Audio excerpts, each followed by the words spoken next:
Maraming tao ang naghahangad ng kayamanan, ngunit karamihan ay nalulunod sa ilusyon ng panlabas na ginhawa. Ang tunay na kasaganaan ay hindi nasusukat sa yaman na hawak sa kamay, kundi sa mastery ng sarili, sa kalinawan ng pag-iisip, at sa tapang na harapin ang bawat hamon ng walang takot. Sa mundong puno ng ingay, tukso, at walang katapusang paghabol sa panlabas na bagay, kakaunti lamang ang nakakaunawa ng tunay na kahulugan ng yaman. Maraming tao ang tumitingin sa pera, ari-arian, at posisyon bilang sukatan ng tagumpay. Ngunit ang tunay na kayamanan ay nakasalalay sa kapayapaan ng kalooban, sa disiplina ng sarili, at sa kakayahang panatilihin ang katahimikan sa gitna ng kaguluhan. Ng bawat araw ay pagkakataon upang hubugin ang ating pananaw at linangin ang mga gawin na magdadala sa atin sa isang buhay na may dignidad at tunay na kalayaan.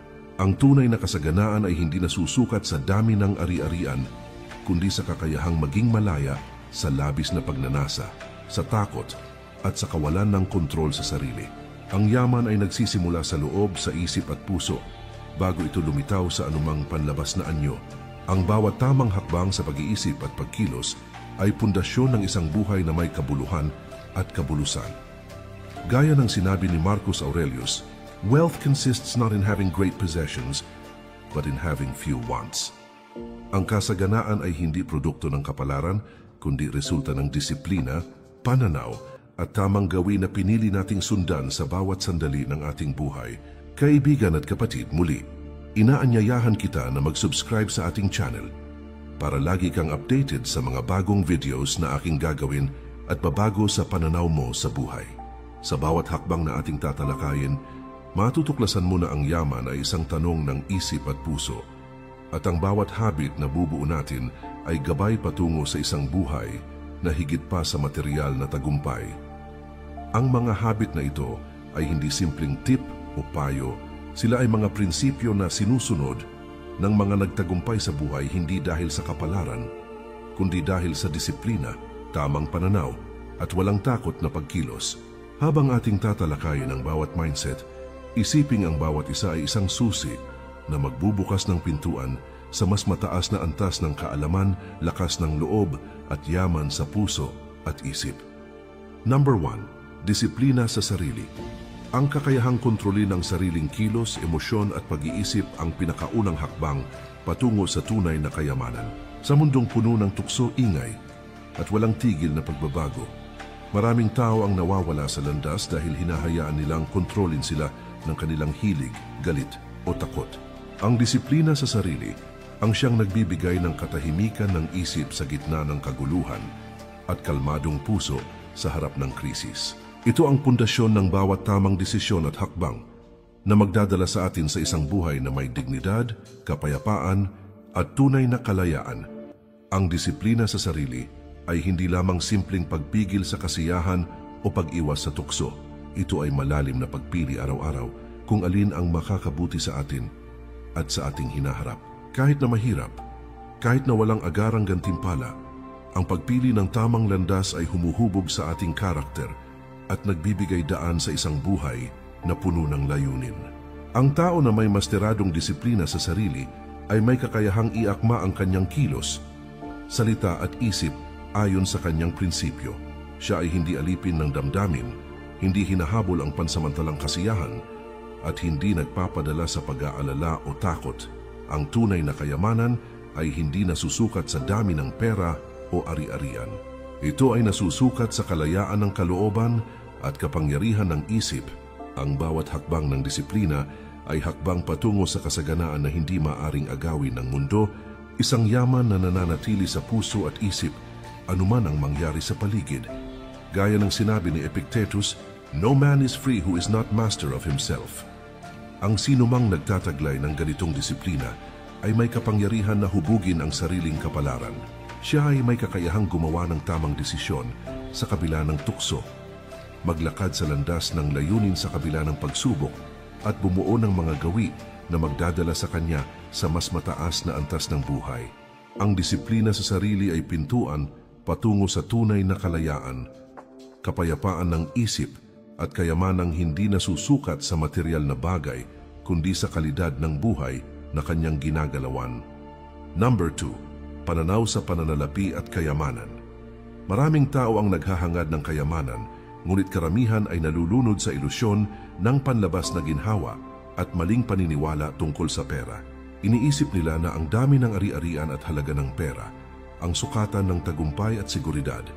Ngunit ang tunay na kasaganaan ay nagsisimula sa paraan ng pagtingin natin sa kayamanan. Ang Stoic na pananaw ay nagtuturo na ang material na bagay ay pansamantala, walang tunay na kapangyarihan kung hindi tayo may masteradong isip at maaaring maging sanhi ng pagkakulong ng kalooban kung hindi nauunawaan ang limitasyon nito. Ang tao na may wastong pananaw sa kayamanan ay hindi alipin ng takot na mawalan, hindi hinahabol ang labis na pagnanasa at hindi nadadala ng ingay ng mundo. Ang tamang pananaw sa pananalapi ay hindi lamang tungkol sa pagtitipid, pamumuhunan o pag-iwas sa utang. Ito ay malalim na pag-unawa sa kahulugan ng pera bilang kasangkapan sa paglilingkod sa mas mataas na layunin, hindi bilang sukatan ng ating halaga bilang tao. Ang bawat desisyon sa pera ay dapat nakayon sa prinsipyo, sa layunin ng buhay at sa kabutihan ng hinaharap.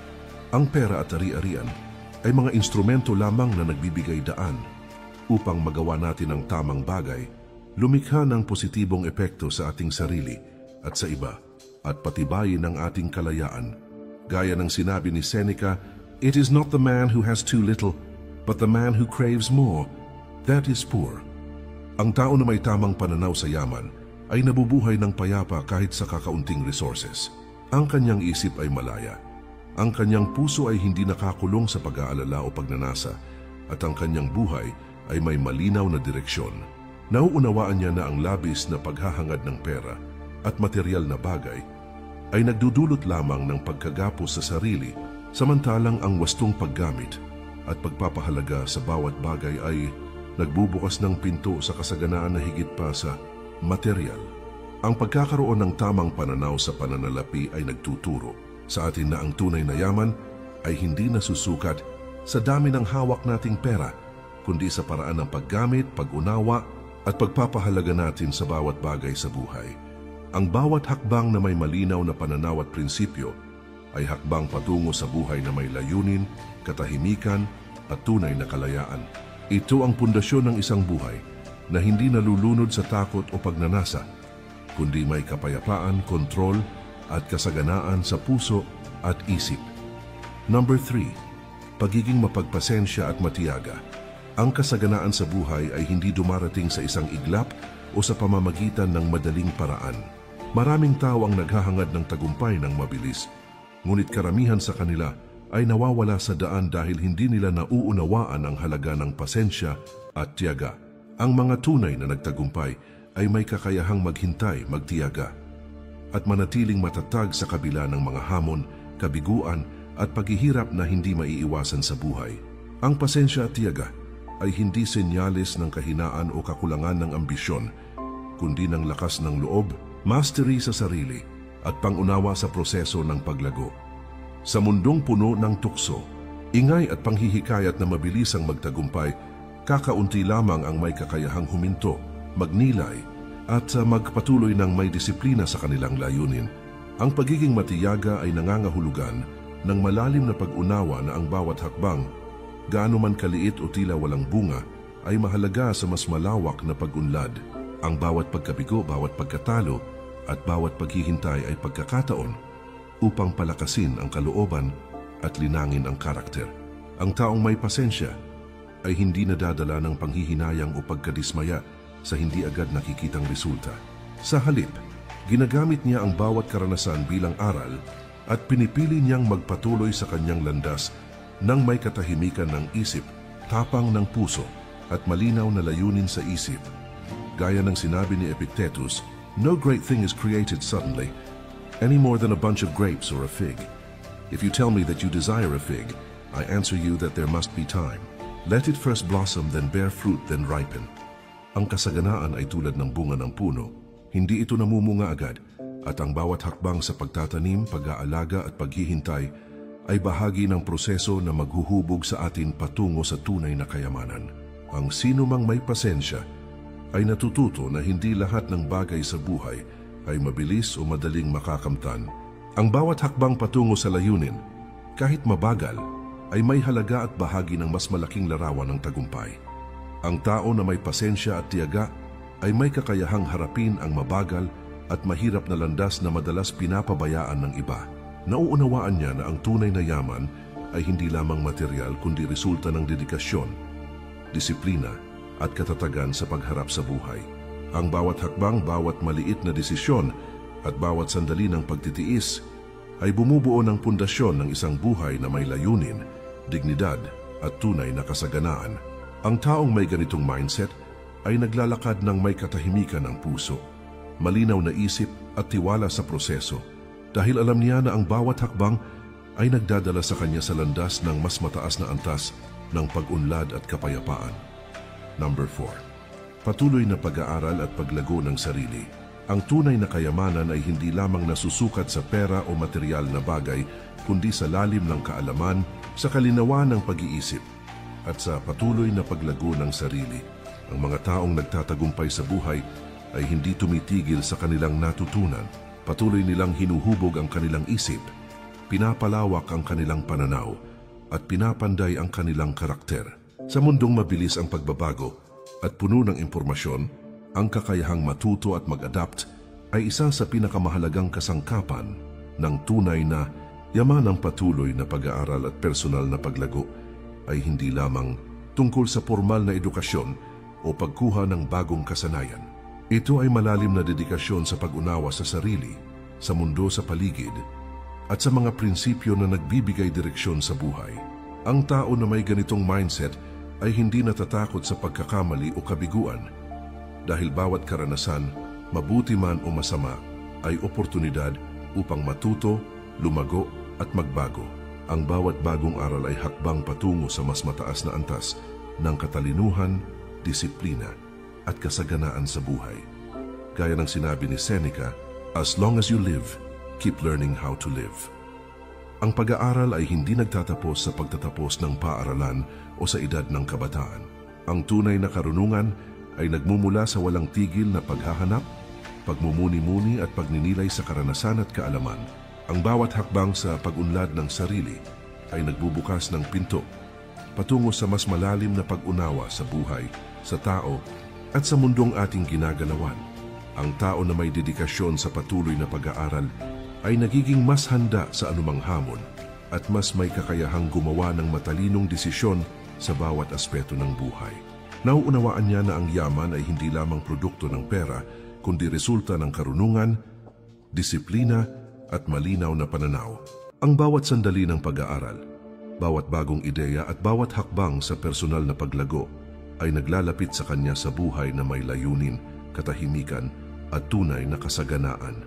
Sa ganitong paraan, ang pag-unlad ng sarili ay hindi lamang investment sa kabuhayan kundi investment sa kapayapaan ng isip, kalayaan ng puso at walang hanggang kasaganaan na hindi kayang agawin ng mundo. Number 5. Pagpapahalaga sa panahon at oras. Isa sa pinakamahalagang kayamanan na mayroon ng tao ay ang oras. Hindi ito maaring bilhin, ibalik o palitan. Maraming tao ang nag-aaksaya ng kanilang buhay sa walang kabuluhang gawain, sa pagtutok sa pansamantala at sa paghabol sa mga bagay na hindi tunay na mahalaga. Ang isang tao na may tunay na kayamanan sa isip ay nauunawaan ang halaga ng bawat sandali, pinapahalagahan ang bawat minuto at pinipili niyang gamitin ang kanyang oras sa mga bagay na nagdudulot ng paglago, kapayapaan at katatagan. Ang bawat sandali na ginugugol sa tamang paraan ay hakbang patungo sa isang buhay na may layunin at dignidad, at ang bawat sandali na nasasayang ay pagkakataong hindi na maibabalik. Ang pagpapahalaga sa oras ay hindi lamang tungkol sa pagiging produktibo o paggawa ng maraming bagay.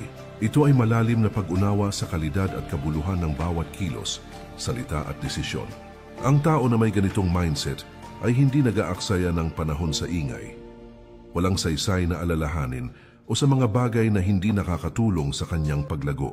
Sa halip, inuuna niya ang mga bagay na magpapalawak sa kanyang kaalaman, magpapalakas sa kanyang disiplina at magbibigay ng tunay na kasiyahan at kasaganaan sa kanyang buhay.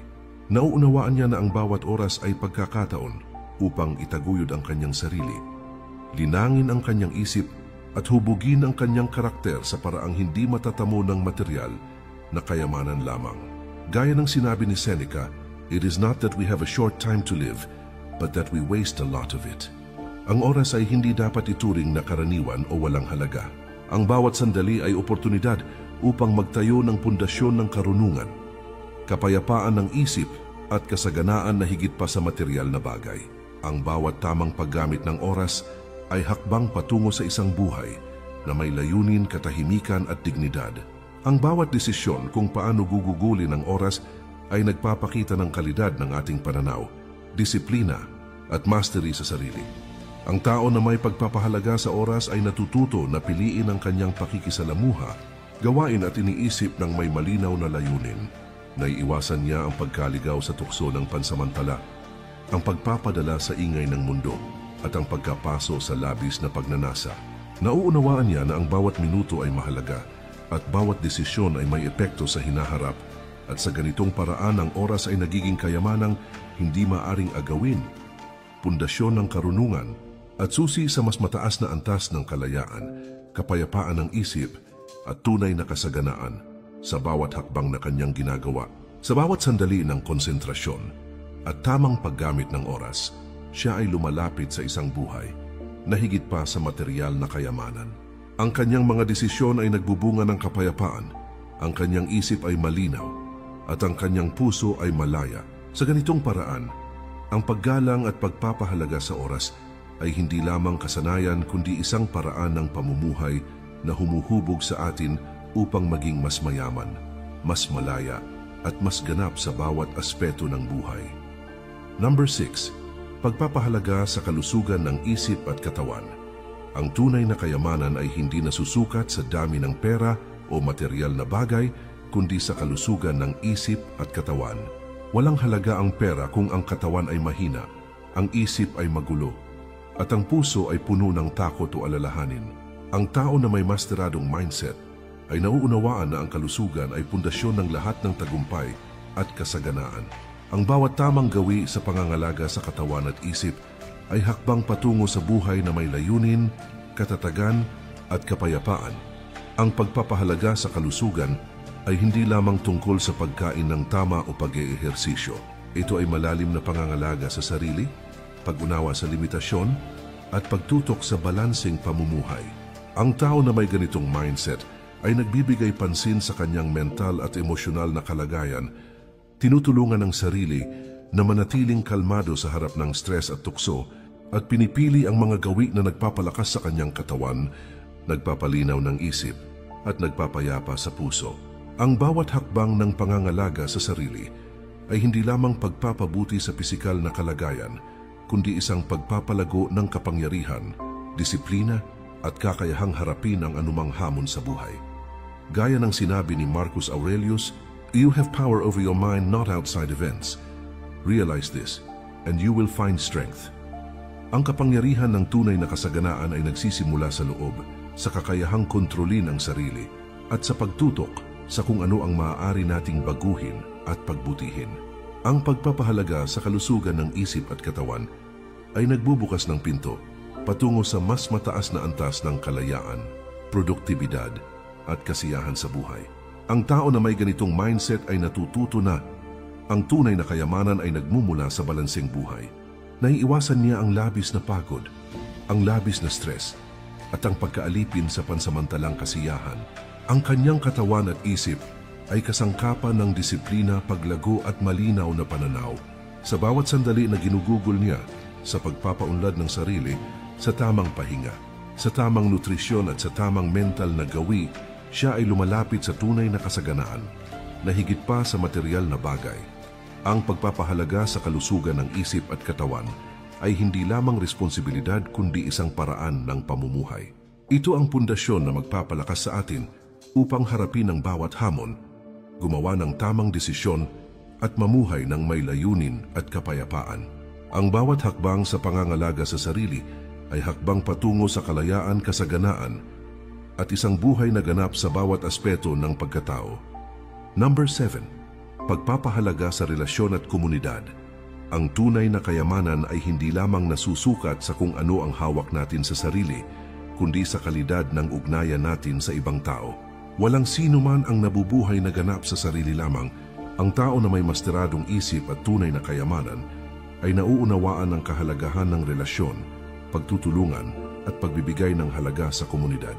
Ang bawat koneksyon na ating pinapahalagahan ay nagiging daan upang lumago hindi lamang ang ating sarili, kundi pati na rin ang mundo sa paligid natin. Ang pagpapahalaga sa relasyon at komunidad ay nangangahulugan ng pagiging tapat, maunawain at may malasakit sa ibang tao.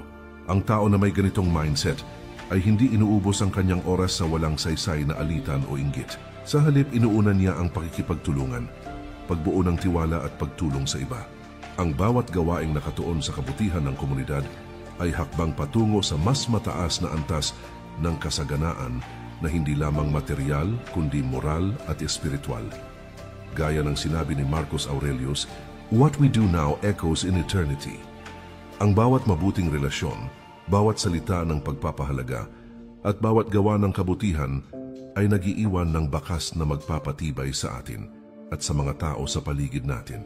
Ang tunay na kayamanan ay nakikita sa kakayahan nating makipag-ugnayan ng may integridad, respeto at malasakit at sa paraan ng pagbibigay halaga sa bawat tao at sandali sa ating buhay. Ang tao na may pagpapahalaga sa relasyon at komunidad ay nakakaunawa na ang tagumpay ay hindi nag-iisa. Ang bawat hakbang sa kanyang personal na paglago ay may epekto sa iba at bawat mabuting relasyon ay nagbubukas ng mas maraming oportunidad, kaalaman at kasaganaan. Ang kanyang buhay ay nagiging mas makabuluhan, mas maligaya at mas may layunin dahil sa malalim na ugnayan at kontribusyon sa komunidad. Sa ganitong paraan, ang pagpapahalaga sa relasyon at komunidad ay nagiging huling piraso ng puzzle ng tunay na kayamanan. Pinagtitibay nito ang lahat ng iba pang mindset habits mula sa disiplina sa sarili, tamang pananaw sa pananalapi, pasensya at tiyaga, patuloy na pag-aaral, pagpapahalaga sa oras, hanggang sa pangangalaga sa kalusugan ng isip at katawan. Ang bawat hakbang sa pagpapaunlad ng relasyon ay hakbang patungo sa buhay na may dignidad, kapayapaan at kasaganaan na hindi nasusukat sa material na bagay, kundi sa kabuuan ng ating pagkatao at kontribusyon sa mundo. Nawa ay maunawaan natin na ang kayamanan ay nagsisimula sa loob, sa disiplina ng isip, sa kalidad ng ating pananaw, sa tibay ng ating pasensya, at sa halaga na ibinibigay natin sa bawat sandali at bawat relasyon. Ang yaman ay hindi lamang nasusukat sa pera o material na bagay kundi sa katatagan, karunungan at kapayapaan ng puso.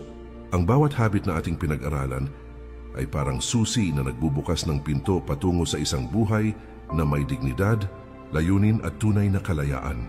Sa mundong puno ng tukso, ingay at mabilis na pagbabago, ang mastery sa sarili, malinaw na pananaw sa pananalapi, pasensya, pagnanais na patuloy na matuto, pagpapahalaga sa oras, pangangalaga sa kalusugan ng isip at katawan, at pagpapahalaga sa relasyon at komunidad ay nagbibigay sa atin ng pundasyon upang hindi maligaw at hindi maging alipin ng pansamantala at ilusyon. Ang bawat hakbang na ating ginagawa, bawat tamang gawi na ating pinipili ay nagtataguyod ng yaman na higit pa sa material. Isang kayamanang nananatili sa isip at puso anuman ang mangyari sa paligid natin. Kaibigan at kapatid, muli, inaanyayahan kita na mag-subscribe sa ating channel para lagi kang updated sa mga bagong videos na aking gagawin at babago sa pananaw mo sa buhay. Naway dalhin mo sa bawat araw ang mga prinsipyong ito at gamitin ang bawat sandali upang hubugin ang iyong isip, palakasin ang iyong kalooban at lumikha ng isang buhay na mas malalim, mas makabuluhan at mas may tunay na kayamanan kaysa sa anumang maaaring ibigay ng mundo. Maraming salamat po muli, mag-ingat po tayo palagi at kay Lord palagi ang papuri.